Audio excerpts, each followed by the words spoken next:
What do you think is the most terrifying but at the same time serene element on Earth?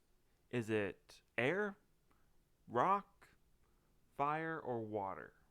Personally, I gotta go with water just because when I was growing up, I both had a severe fear of drowning, still kind of do, and I love to go swimming.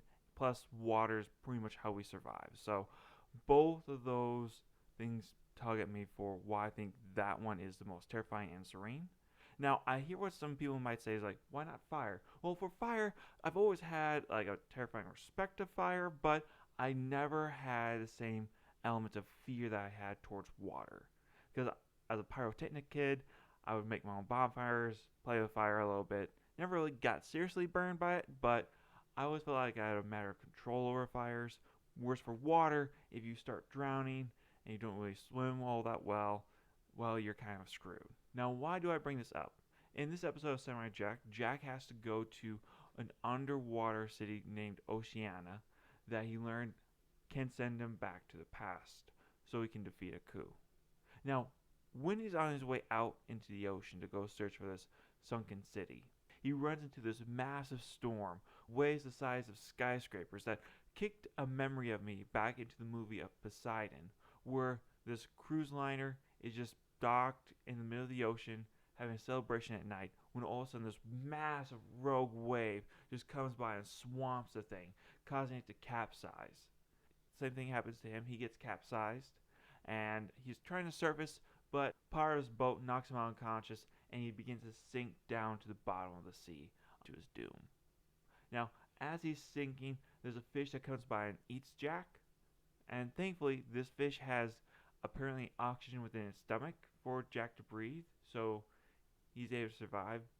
But when he tries to get out of the fish with his sword, it can't pierce the fish's skin, even though we've seen this magical sword cut up robots.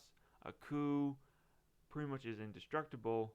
Somehow it can't cut through a fish's belly. Okay, sure, fine, whatever. But that's not the only strange thing about this, because this fish apparently its brain is in its stomach as well, which for Jack is really convenient because he's able to then steer the fish to go find the sunken city. It's just a little bit odd in my opinion, because you would think that would be something that would not be in a fish's biology to have its brain matter inside its stomach, but maybe I'm just overthinking it. Anyways, Jack gets to the sunken city of Oceania. As he explores, he does end up getting drowned a little bit as he goes up an elevator chute, where eventually he does meet the Oceanians, who immediately welcome Jack and invite him to a feast. Now, this feast is probably one of Jack's favorite meals, because what they have spread out for him is a whole course meal of sushi for Jack, which he probably hasn't had since he has come to this new strange world. Once the meal is over, Jack retells his tragic tale, and they agree to help send him back to the past. With a strange look going on between all of them. I mean, come on, I'm sure this isn't going to blow back or causing issues later on. It never does. Not in this show. Hopefully. So they move on to the time travel device, where it's inside a circle sphere with places for Jack to put his hands and feet. Jack cautiously looks over to the Oceanians, who nod encouragingly for Jack to put his hands and feet there. Jack follows suit, puts them in place, and as soon as he does that, the Oceanians push a button, locking his hands and feet in place. Shocking Jack demanding what's going on. At this time, the fisherman that had told Jack the story of the sunken city steps out from the shadows, revealing himself to actually be one of the Oceanians, telling Jack that this wasn't anything personal, it's just something that had to be done. And at the same time this is going on, a black figure shoots out of a hole in the ground, revealing himself to be a coup, laughing and mocking the foolish samurai for getting caught in another one of his traps.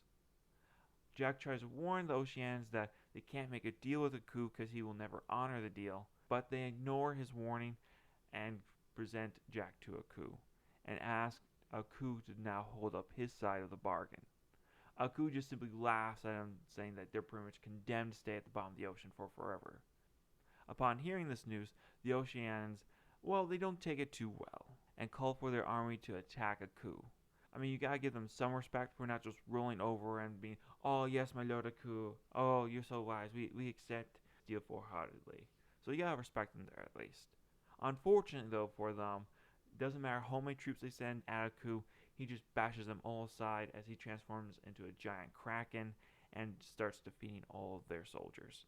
At the same time this is going on, he also punctures a hole inside of Jack's sphere, causing water to start to pour in to drown the samurai. Seeing that all their efforts are for a loss, they rush over to save Jack and start to flee. It's at this point that Jack asks them to turn around so he can face Aku. They think that he's nuts, but he asks them to trust him like he once trusted them. And that seems to pull on the heartstrings of the guys, so they turn around and head back to face Aku. And the last possible second, Jack jumps out of the fish transport straight into Aku's mouth with his sword pointed at the back of Aku's throat, slicing straight through Aku, severely wounding him. Everyone seems to celebrate and is happy for what is going on, but Aku is not yet defeated. He tells the samurai that it's not over and that he will be back, and then he leaves. At this, the rest of the sunken city rises to the surface, broken and bashed from all the fighting from Aku, but they are now on the surface. They apologize to Jack for what they did to him. Jack forgives them. And as a parting gift, the Oceanians give Jack a whole bag of sushi for his travels. So although it wasn't a successful mission to get home, he did get some sushi for his journey. So I guess a win-win in that respect. Overall, I gotta give the episode an 8. I probably will come back to this episode for a couple reasons. Is just the environment change from what we're used to, that it was now an underwater adventure. I personally enjoyed that. And that Jack had to brave a massive storm that seemed to be swallowing him whole. 2, it had some interesting creatures in it, I'm not going to lie. The fish with the mind control in the stomach, that was unique. Not necessary if I was going to believe that necessary as an adult, but as a kid, I can definitely see why I thought that would be cool. Next is that I like the dynamic between the Oceanians, Jack, and Aku.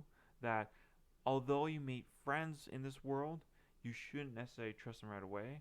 Because unlike when Jack met the Dogmen, who wanted Jack's help and were friendly, these guys, although were very friendly and hospitable to begin with, turned out to be villains later on.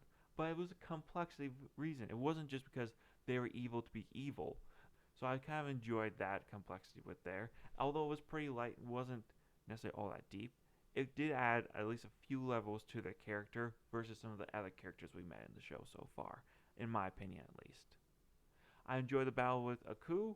It went pretty well, and this is the first time in Aku's future that he's been wounded by Jack. All the other times he's been able to escape scot-free without taking a wound from Jack's magical sword.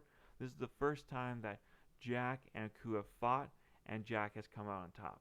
Now I look forward to hearing you guys' thoughts on the episode below.